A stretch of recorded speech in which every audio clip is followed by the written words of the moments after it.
All right, guys. So I just wanted to give a real quick disclaimer. The discussion that we're going to be having today, this is based off of my opinion, off of my understanding.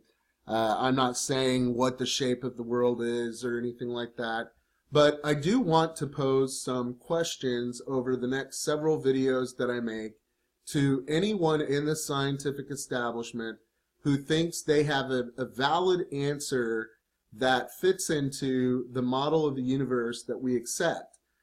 Because there are things in the model that really don't add up. And we're going to be talking about that over the next several videos that I make. Like I said, I haven't talked about the flat earth in a while. A lot of that has to do with paranoia.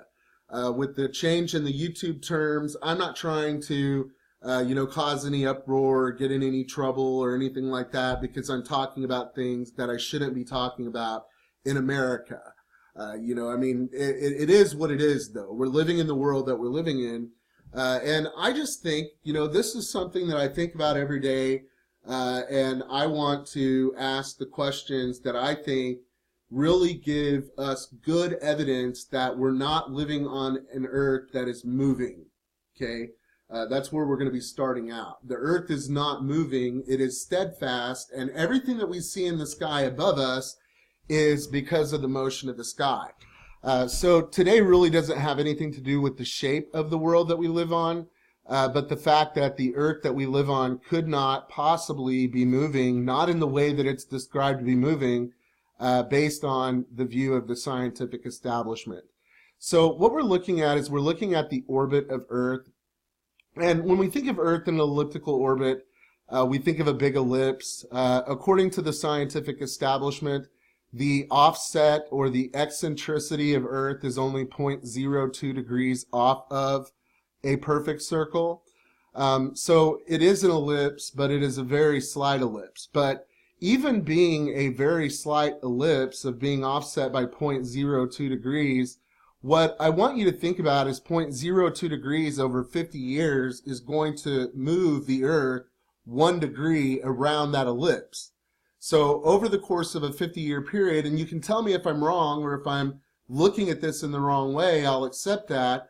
But over the course of a 50-year period, because the Earth is in an elliptical orbit, it should be moving along that ellipse at 1 degree approximately every 50 years. Okay, so it's moving a degree around that circle. So we have a 365-day year, right? Now, according to the book of Enoch, we have a 360-day year, which aligns perfectly to the 360-degree circle. But we in the United States and in the rest of the world, we've taken on a calendar and many calendars since the time of Enoch, where our calendar has 365 days with a leap year. Okay, the calendar in Enoch is similar, where it adds 6 days at the end of the cycle. We add a day every 4 years. Okay, so it's a little bit different.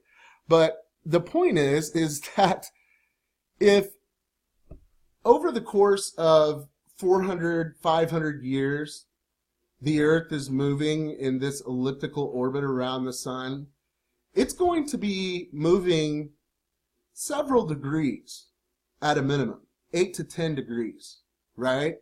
So over 400, 500 years, you're looking at the Earth moving 8 to 10 degrees around that ellipse. Here's why it doesn't make sense. And I haven't found anybody to give me a valid answer to this. So the question that I have is, do we believe that the Earth is moving at 1.5 million miles a day in an elliptical orbit around the sun, and you and I still observe the Leonid meteor shower every year on November the 17th and 18th? Okay, every year, like clockwork. On the 17th of November, we know that the Leonid meteor shower is going to show up in the sky. And the reason why we know that is because the ordinances of God never change. Okay? They never change. And if we look at the history of the Leonid meteor shower on this date, they were first observed back in 902 AD. You have a second historical account of the Leonid meteor showers on the same date. Johannes Kepler dies on November 15th, and then 2 days later, the Leonid meteor shower lit up the sky. Okay, remember, Earth is allegedly in an elliptical orbit around the sun, but the Leonid meteor shower shows up at the same time of year every day in the sky on November 17th.